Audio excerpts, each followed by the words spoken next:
alguém pediu assim, viu, faz aquela dancinha, né? Que você faz lá no primeiro DVD da banda. Falou, aquela dancinha lá era... mais. Não, era um menino de 23 anos de idade, mais magrão, que dançava. Você pegar o tiozão, barrigudinho. Sabe o ciático aqui? Pegar um tiozinho gordinho, barbudo, de 43 anos, fazer ficar dançando no palco. Não é tão bonitinho assim, né?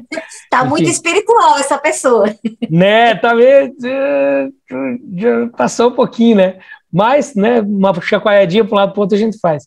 Mas depois de tudo isso, as pessoas perguntam assim, né? Ah, mas e qual é o segredo para ter um sucesso no ministério? E essa pergunta começou a me incomodar. Eu fui para Deus perguntar, mas o que é o tal do sucesso no ministério, né? O que seria o sucesso para um ministro de louvor? O que seria sucesso para o Ministério de Louvor? O que seria sucesso? Eu me dei conta uma vez, quando eu cheguei na igreja, e o povo tinha o hábito de vir adorar antes do culto. Então eles colocavam uma música mecânica lá, uma hora antes do culto, começava a adorar, orar em línguas, cantar, celebrar a Deus. Depois a gente desenvolveu esse hábito lá em Pato Branco, uma época, né? Que o povo chegava no culto antes e já começava a adorar. Quando a banda chegava para tocar, a igreja já estava em adoração. E uma vez eu cheguei na igreja e estava tão intensa a adoração que eu subi no palco, coloquei o violão no ombro, os músicos olhando assim, vamos tocar o quê, né? Toca o que ensaiou, tem alguma direção diferente, profética, às vezes a gente chegava com uma direção mais profética. E eu olhei aquele povo chorando, adorando, ninguém nem viu a gente chegar.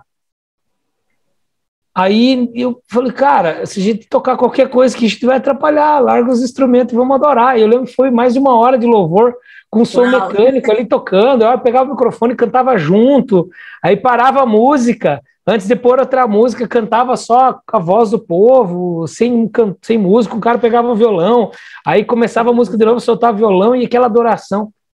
Eu me dei conta de uma coisa, que o sucesso do ministro de louvor é quando a igreja descobre que não precisa dele para chegar na presença de Deus.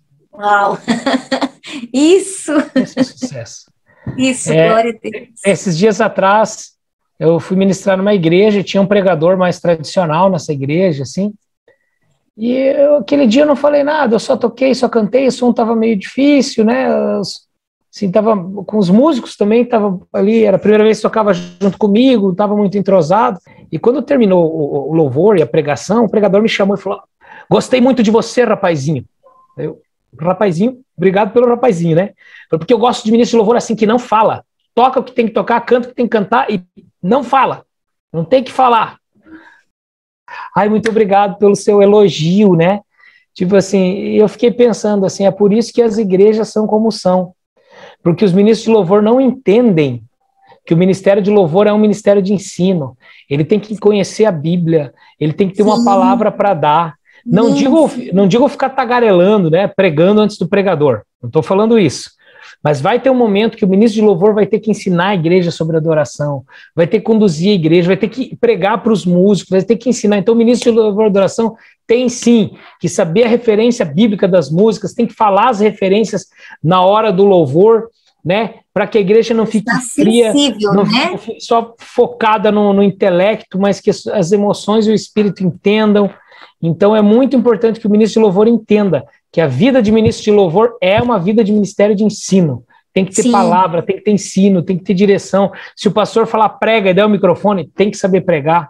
Se o Espírito Santo falar não prega, só canta, tem que saber as músicas que tem palavra e Bíblia dentro da música, né? Então esses são pontos assim que o pastor está falando, que assim eu como ministra de louvor eu vejo muito isso também, assim, da gente tá sensível para... Já aconteceu situações em que eu cheguei, vamos fazer, estava marcado lá, agendado, uma igreja com todo um cronograma, né? Vamos fazer 5 louvores. E quando eu peguei o microfone, que eu cantei a primeira parte da música, o Senhor disse para mim, para. Né? Eu parei, falei algumas coisas que o Senhor mandou falar para a igreja. Quando eu terminei, e eu ainda quis negociar com o Espírito Santo, porque quem vem de banda lá, de trabalho secular, fora da igreja, né, se não tomar cuidado, quer conduzir a igreja como quem conduz uma plateia. Então, o que eu ainda quis negociar? Tem um caso até engraçado para contar depois de você. Então, o que eu ainda quis negociar? Porque daí eu falei assim, eu com o Espírito Santo, fala agora, porque antes de eu subir, ele já tinha me dito o que era para falar para a igreja. E eu, com aquele costume da velha Silvinha, espera só mais um pouquinho para as pessoas ficarem mais assim, né, mais... E o Senhor começou a falar muito forte comigo, fala agora. E quando eu terminei de falar, ele disse, agora deixa o microfone. E eu fiquei teimando e insisti um pouco. Sabe o que aconteceu? Quando eu levei o microfone para cantar, minha voz desapareceu. Naquele dia ali, eu entendi que, tipo assim, olha, acabou. Eu já era uma coisa que eu pedia sempre, não me deixa fazer, conduzir como eu conduzia lá fora, uma questão profissional, porque como profissional você aprende a lidar com uma plateia mais quente, uma plateia mais calma, uma plateia assim. Então, você lê as pessoas com facilidade, né? E isso, só que naquele momento eu senti que eu ainda não tinha esse domínio. Por quê? Porque eu estava tentando ter esse domínio. E esse domínio eu só ia ter quando eu deixasse de ter o domínio e estivesse na dependência. Então, isso que o pastor falou é sensacional, assim, para ministros de louvor, e fala assim, qualquer pessoa ligada a qualquer arte dentro da igreja, seja dança, seja teatro, seja música, qualquer arte dentro da igreja, a pessoa corre esse risco, pastor.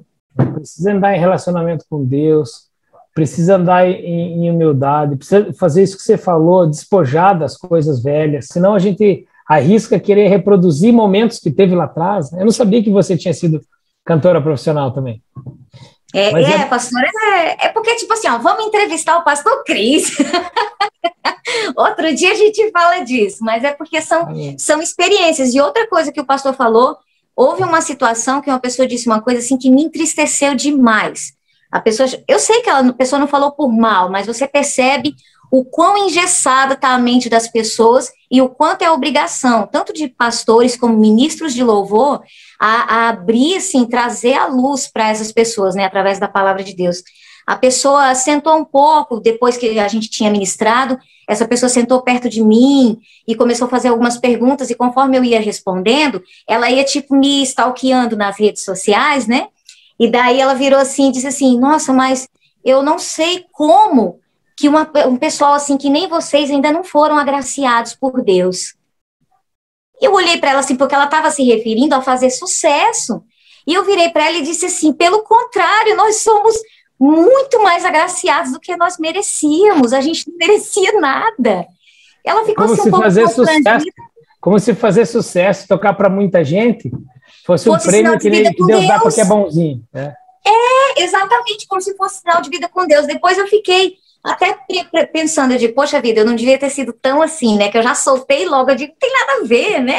Então, um amigo passou, esses pastores jovens, que tem essas pregações bacanas da internet, um tempo atrás, fez uma pregação onde ele falou, o teu alcance territorial, ele é proporcional à sua intimidade com Deus. Quanto mais alcance territorial, mais intimidade com Deus.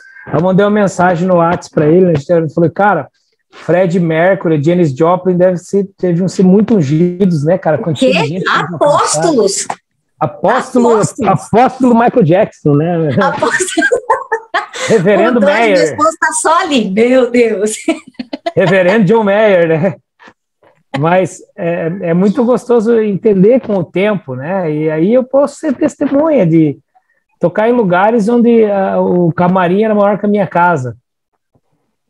Né, ser honrado por pessoas que você sabia que estavam te honrando porque eram pagos para isso, mas a honra era tão boa, né? É gostoso ser honrado, é gostoso estar no meio dos artistas, se sentir um deles, blá, blá, blá, blá, blá, blá, né? Ter uma conversa assim.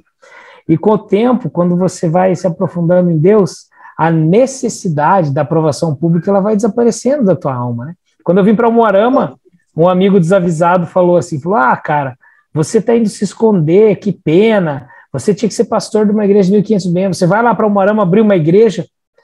Eu falei, cara, mas já tem tanta igreja boa em Umuarama, eu vou lá congregar numa igreja, mas daí você não vai ser o líder. Eu falei, mas cara, por que eu tenho que ser o líder da igreja? Eu quero ir lá congregar com os irmãos, eu quero ser líder da minha casa e dos meus filhos, entendeu? Eu quero que quando o pastor pregar lá na frente, meus filhos venham perguntar para mim, e aí, pai, o que é isso que ele falou? E não ao contrário, Quando eu falar alguma coisa, meus filhos irem para um pastor e dizer assim, ô pastor, meu pai falou isso em casa, é certo isso? Meu Deus, meu Deus. Terceirizar, eu quero ser pastor, eu falei, eu sou pastor de uma igreja enorme, cara.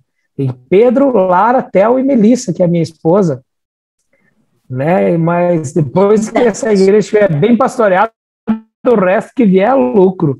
Se Deus quiser por 10 mil, 15 mil, voltar a ter 200 é a nossa melhor mil. escola, não é? Nossa melhor escola. Que aí não tem blá, blá, blá e teologia, né? Se você não vive o que você prega, os meus aqui me põem na parede, volta e meia. Aqui nós temos 3 filhos e ainda essa semana eu estava conversando com a do meio. Ela é uma adolescente de 16 anos e eu estava falando para ela, eu digo, olha, você pode prestar atenção que tem coisas que eu fiz, agir de uma maneira com você e com a sua irmã, que é mais velha, né? E que eu não vou agir da mesma forma com seu irmão, que é mais novo. Por quê? Porque eu já aprendi com vocês que não funciona, porque nós também estamos aprendendo. Então, você jamais permita entrar assim na sua mente que tipo, tá deixando ele, não me deixava fazer, mas tá deixando ele porque ama mais ele. Não, não é isso, é porque agora eu entendi que dessa forma funciona melhor. A gente também está num processo de aprendizado. E assim, eu acho muito importante a gente fazer isso. Se a gente tiver coragem de fazer isso dentro de casa, com as pessoas ali que estão vendo a gente do avesso, não vai ser tão difícil fazer na igreja, porque aquilo que o pastor disse lá no começo, de chegar e confessar uma tentação, meu Deus, se as pessoas tivessem essa liberdade, porque às vezes não é nem que elas não têm coragem de falar, elas não têm com quem falar.